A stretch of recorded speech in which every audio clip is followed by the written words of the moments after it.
This is my attire, shoes. So my final product is based on the movement of a slap shot in ice hockey.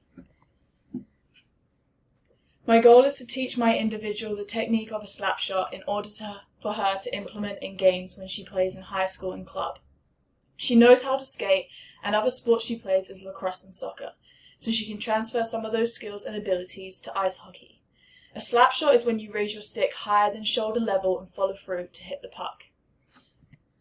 The diagnosis of learning experience. So my female is named Drew and is 11 years old in 6th grade. She has previously experienced playing street hockey and also knows how to skate, but has never attempted ice hockey before. She has also performed a slap shot, however this was in street hockey with a ball rather than on the ice with the puck. She is highly competitive and wants to prove to her parents that she can play in high school and is motivated to try out for a club team. She has the internal motivation to prove to herself she can play at that level and external motivation and praise from her parents. This stage of learning is cognitive, as it's a new sport for her and she will have to deal with the cues from the environment and generate correct movements. She'll be able to use transfer information from street hockey, foot speed from soccer, and stick handling from lacrosse, along with my verbal guidance to produce the skill of the slap shot. Drew also shows some signs of being in the motor stage as she is building upon a motor program she already has of the slap shot in a different environment. We have abilities which fall under 3 categories. The perceptual motor ability classified by Fleischmann that the individual will need to possess or attempt to develop through training is multi-limb coordination, which is the ability to move several limbs simultaneously, so skating with the legs and using arms to hit the puck. Speed of arm movement to hit the puck, manual dexterity of manipulating the hockey stick, and aiming, which requires accurate hand movement to hit the target under speed conditions. So in an open environment, Drew will have to score whilst opponents are skating at her. And then we have physical fitness. I picked out the most specific ability of gross body coordination. This is when you perform several movements simultaneously, so skating and stick handling. Kiel et al. Produced the final characteristics of timekeeping. 3 abilities that I included was movement rate, motor timing, and perceptual timing. Drew will have to be able to move at the speed whilst producing accurately timed movements and judgments to know when to shoot before interceptions can be made from the opposing team. At the start, when it's just me and the individual, I'll place great emphasis on the attention should be on me when explaining the task. Once she becomes more advanced, her attention can be placed onto the puck, the goal, and movement sequences, before moving to an open environment where her attention will then be placed on multiple stimuli, such as players, goalie, hand-eye coordination. This level of information processing will have to control to see how Drew is adapting to her arousal levels. This means controlling anxiety and excitement through confidence and her ability to already skate, and therefore I will just have to control her anxiety levels, such as calming relaxation techniques as breathing. Once playing an open situation, I can see if Drew is adapting to these anxiety levels or not, so I can increase the positive feedback or input breathing techniques so she can stay relaxed. The information processing capability is minimal at this verbal cognitive stage. She will be limited in her abilities to detect and select the correct responses. Therefore, her selective attention and using cues to highlight certain areas will be key. In order to retain and utilize what we learn in practice, she will store the information in 3 memory stores. The first one is the short-term sensory store, and this is held for a short duration, is either auditory, visual, or kinesthetic sensory modalities, and this has unlimited capacity. Then through selective attention, the information will be passed to the short-term memory, and this system has a limited capacity of 7 plus or minus 2 chunks, or chunks of information through coding. If I was to explain the technique of the slap shot, her placement and hand placement on the stick, she will be able to store the kinesthetic and visual information for as long as she pays attention to it, and can produce movement output when needed, and then rehearsal will transfer the information into the long-term memory after practicing and gaining experience from retrieval process for this system, and it will become quicker for her movement output to become instantaneous. So who and the goals of learning. The learning technique and body positioning in order to hit a slap shot into the corner of the goals would be the program learning. Perimeter learning will be implemented by changing the speed, direction and angle that the puck Drew has to hit. Error detection and correction would be getting Drew to begin to realise any mistakes and how we'll go about correcting them. This leads to skill refinement, gaining knowledge and watching examples of models to help develop the skill and focusing on technique of the slap shot. This is done through transfer of skill, which she has from previous sports like soccer and lacrosse specifically helping her with her stick handling and making positive transfer. The task characteristics, this is discrete skill as it has a clear beginning and end. The start of the skill is the stick low behind the puck and the end is when she follows through.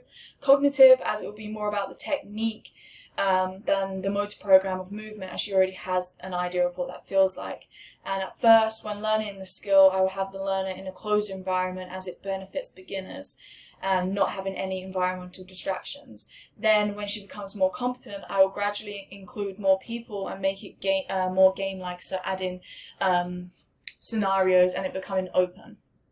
This type of skill happens very quickly as you try to get the shot off before the opponent has a chance to block the shot. Therefore, I believe the skill is more of an open loop.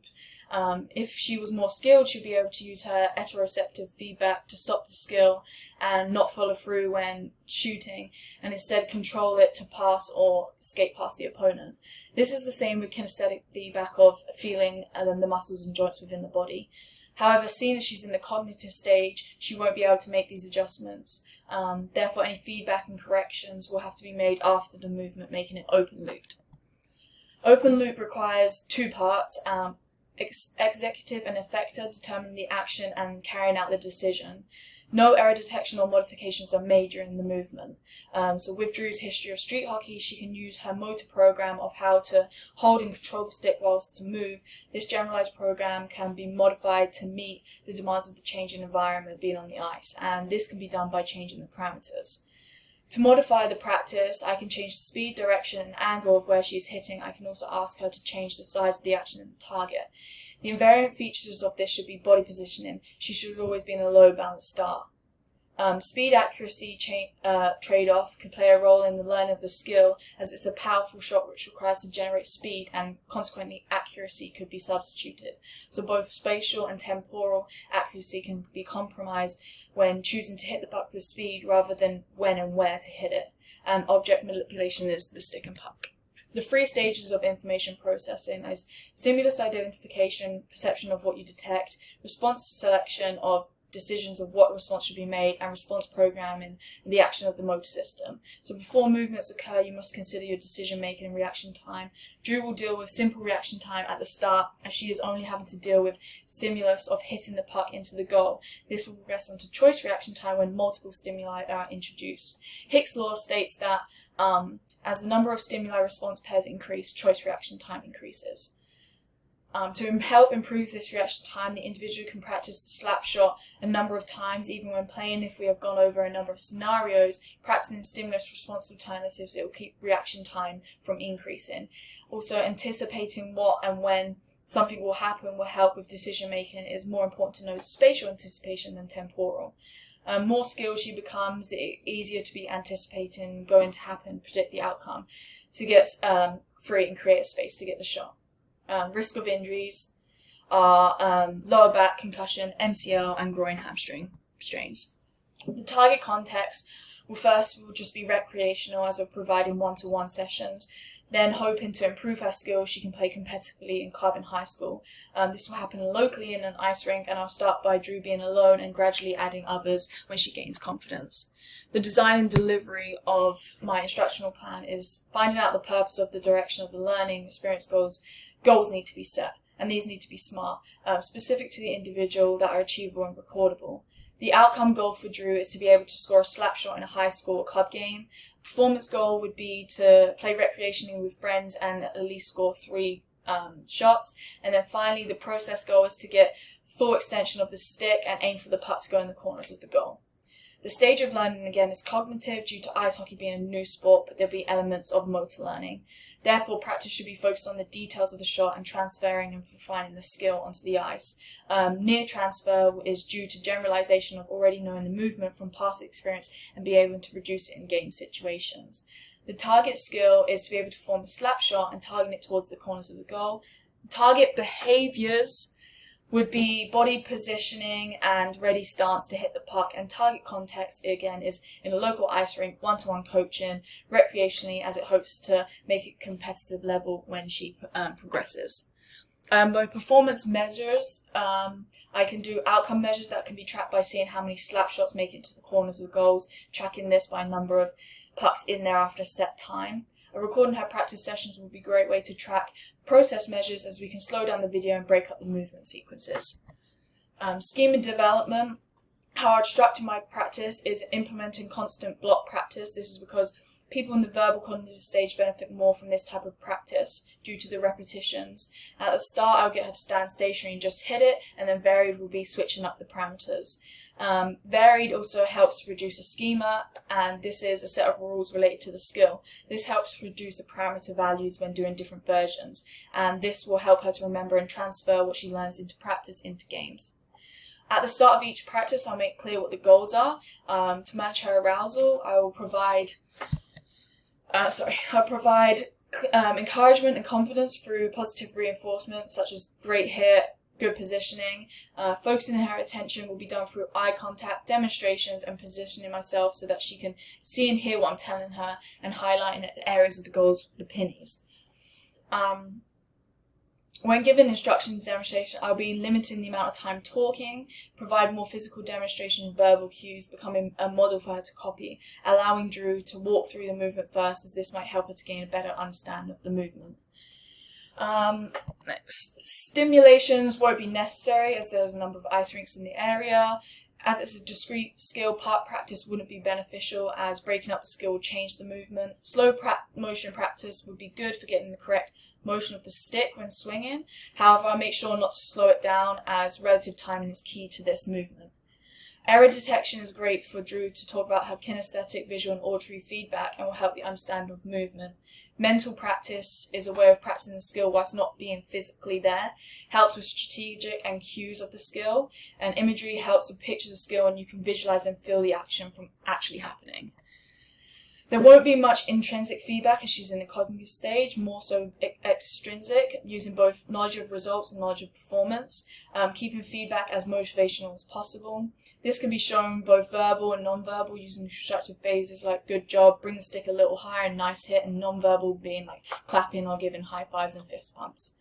I will start by giving feedback of the movement, and then once she has corrected it, I will go into parameter feedback when including different speeds and directions.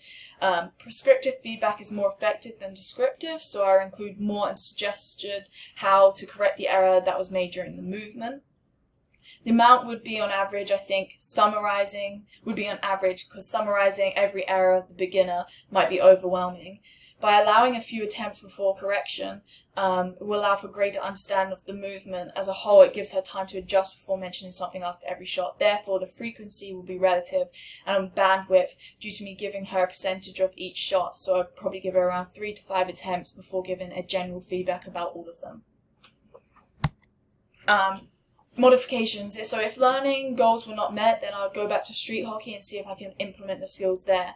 Seeing as the ice could be hindering the skill progression, as this could be a stressor for her, so slowly implementing use of stick on land, wearing the protective equipment before getting on the ice. Or maybe I was focusing on the wrong stage of learning, so my feedback and type of practice should change from focusing more on strategy and skill refinement than the skill itself.